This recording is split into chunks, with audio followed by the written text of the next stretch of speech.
আসসালামু আলাইকুম রহমতুল্লাহ। আজকের এই ভিডিওতে একটি গুরুত্বপূর্ণ লেসন নিয়ে আলোচনা করব, তা হচ্ছে নিজের পরিচয় তুলে ধরা, যাকে আমরা ইংরেজিতে সেলফ ইন্ট্রোডিউস বলে থাকি। তো হয়তো জব ইন্টারভিউ বা কোনো একটি ফাংশানে বা আপনার ইংলিশ ক্লাসের ক্ষেত্রে আমাদের নিজেদের পরিচয় দিতে হতে পারে। তখন সাধারণত আমরা একটু যখন প্রিপেয়ার না থাকি, নার্ভাস ফিল করে থাকি। তো যাতে নার্ভাস ফিল না করেন এবং নিজের সেলফ ইন্ট্রোডিউসটা সুন্দরভাবে উপস্থাপন করতে পারেন, সেই জন্য আজকের এই ভিডিওতে আলোচনা করব। তো প্রথমত আসবো ফর্মালের ক্ষেত্রে আমরা হ্যালো, এটা ফর্মাল এবং ইনফর্মাল উভয় ক্ষেত্রে ইউজ করতে পারি। তাছাড়া good morning sir, good morning dad, এটা এখানে স্পেসের মধ্যে স্যার ড্যাড যা প্রয়োজন হয় ইউজ করবেন। Good afternoon sir or dad, good evening, হ্যাঁ। বাট গুড নাইট ইউজ করবেন আপনার বিদায়বেলায়, যখন রাত্রে আমরা বিদায় নিয়ে থাকি তখনই। তো গুড নাইটের পরিবর্তে আপনি সুইট ড্রিম, হ্যাঁ ডিয়ার সুইট ড্রিম ডার্লিং, এগুলো ইউজ করতে পারেন। বাট গুড মর্নিংটা সময়টা হচ্ছে মূলত ভোরবেলা থেকে আপনার এদিকে দুপুর মানে 1টা পর্যন্ত। তারপর এরপর থেকে আপনি গুড আফটারনুন ইউজ করতে পারেন বিকাল 5টা পর্যন্ত। তারপর আপনার গুড আফটারনুনের পর এরপর আপনি বিকাল 5টার পর মানে সন্ধ্যা থেকে আপনি গুড ইভিনিং ইউজ করতে পারেন। বাট গুড নাইট ইউজ করবেন বিশেষ করে যখন কারোর সাথে আপনার টকিং হওয়ার পর, কথাবার্তা হওয়ার পর বিদায় নেন, তখন গুড নাইট ইউজ করতে পারেন। আরেকটা গুরুত্বপূর্ণ পয়েন্ট হচ্ছে গুড ডে। গুড ডে এটা ইউজ করবেন, হ্যাভ এ গুড ডে বা গুড ডেটা ইউজ করতে পারেন রাত বা দিন উভয় ক্ষেত্রে। কিন্তু ইনফর্মালের ক্ষেত্রে আপনি হাই, হে, হোয়াটসঅ্যাপ মিন্স কী খবর, হোয়াটস নিউ নতুন কী খবর, হোয়াটস গোয়িং অন, হ্যাঁ এগুলো ইউজ করতে পারেন। বা হাউ ইজ ইউর ডে মানে দিনকাল কেমন যাচ্ছে, হাউ ইজ ইউর লাইফ মানে জীবন কেমন কাটতেছে, তাও ইনফর্মালি ইউজ করতে পারেন। দেন আস্তে আস্তে আপনার নেম, আপনার নামটা বলা। তো নাম বলার ক্ষেত্রে আমরা সাধারণত মাই নেম ইউজ করি, হ্যাঁ মাই নেম ইউজ করেন। বাট আই এমটা ইউজ করা বেটার হয়, I am Rakib, I am Sakib. Then আপনার মাই নেম ইজটা বিশেষ করে মোবাইলে যখন আপনি কারোর সাথে কথা বলেন, চ্যাট করেন, এই ক্ষেত্রে আপনি my name is Rakib Sakib এই ড্যাশের ক্ষেত্রে নামটা ইউজ করতে পারেন। এছাড়া দিস ইজ রাকিব সাকিব এটা কিন্তু একটু বেটার হয়, বিশেষ করে যখন আপনি লক্ষ লক্ষ অডিয়েন্সের সামনে বা শ্রোতাদের সামনে আপনি নিজের পরিচয় তুলে ধরবেন, এক্ষেত্রে this is Sakib Rakib use করতে পারেন। দেন আপনার মোবাইলে চ্যাটের ক্ষেত্রেও আপনি this is Sakib Rakib use করতে পারেন। এছাড়া আপনার ওভাবে মোবাইলের কথা বলার ক্ষেত্রে আমরা এভাবেও বলে থাকি this is Sakib speaking, this is Rakib speaking, এভাবে বলা যায়।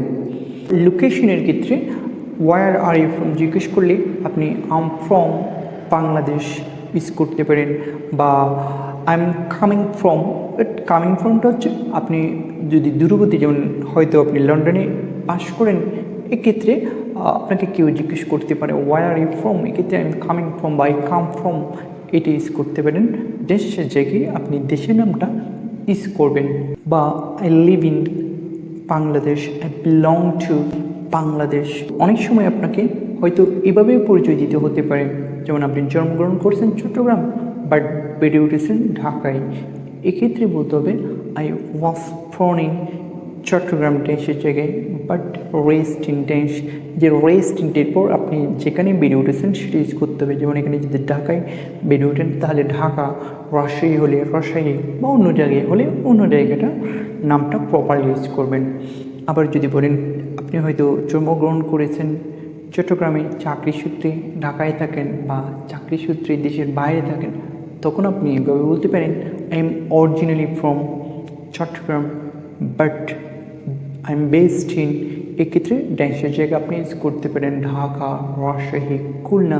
দেন আপনার আসবে কোম্পানি অ্যান্ড পজিশন।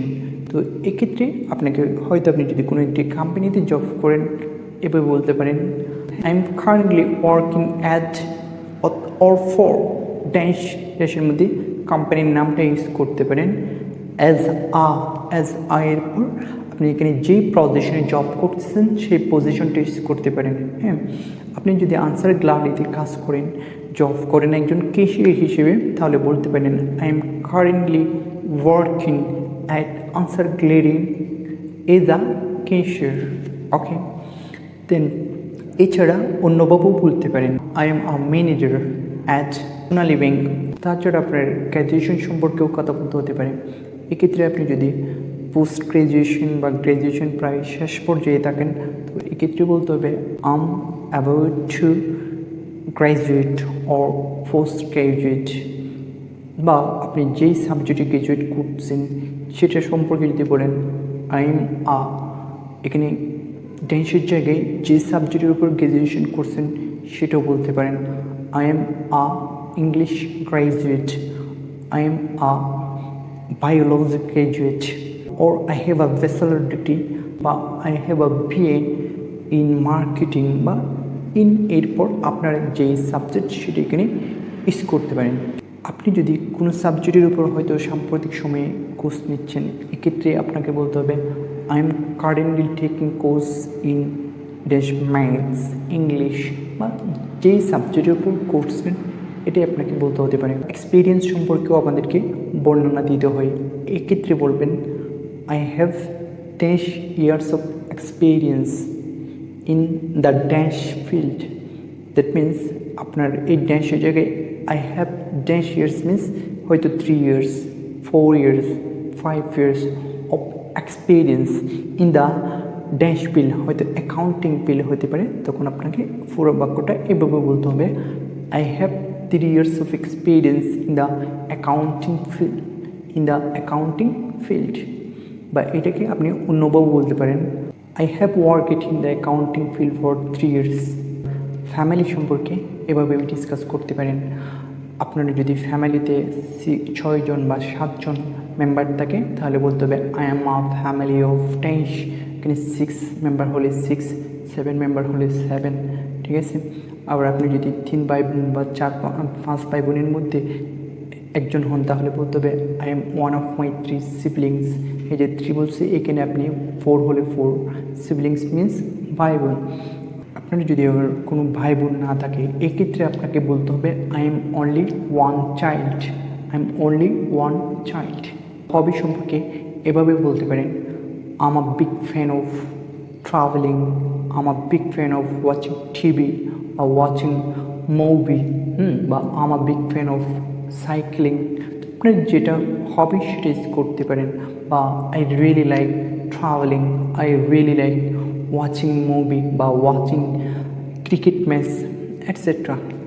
তো আবার আপনার এজটা সাধারণত মানুষ তেমন বলতে চায় না, তবু যদি কোনো ক্ষেত্রে আপনার প্রয়োজন হয় তাহলে এভাবে বলবেন আম 10 years old। 10-এর মধ্যে আপনি এখানে 20, 30, 50, 40 যাই হোক না কেন সেটা ইউজ করবেন।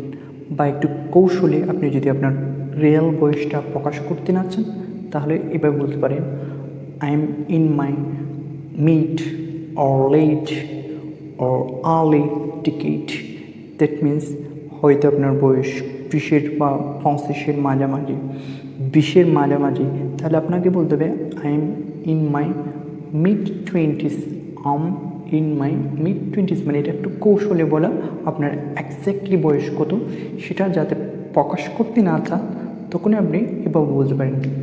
ওকে, তো অ্যাকচুয়ালি আজকের এই ভিডিওটা আশা করি আপনাদের জন্য খুবই গুরুত্বপূর্ণ। যদি কোনো কনফিউশন বা কোনো প্রবলেম থেকে থাকে আমাদেরকে কমেন্ট বক্সে জানাবেন।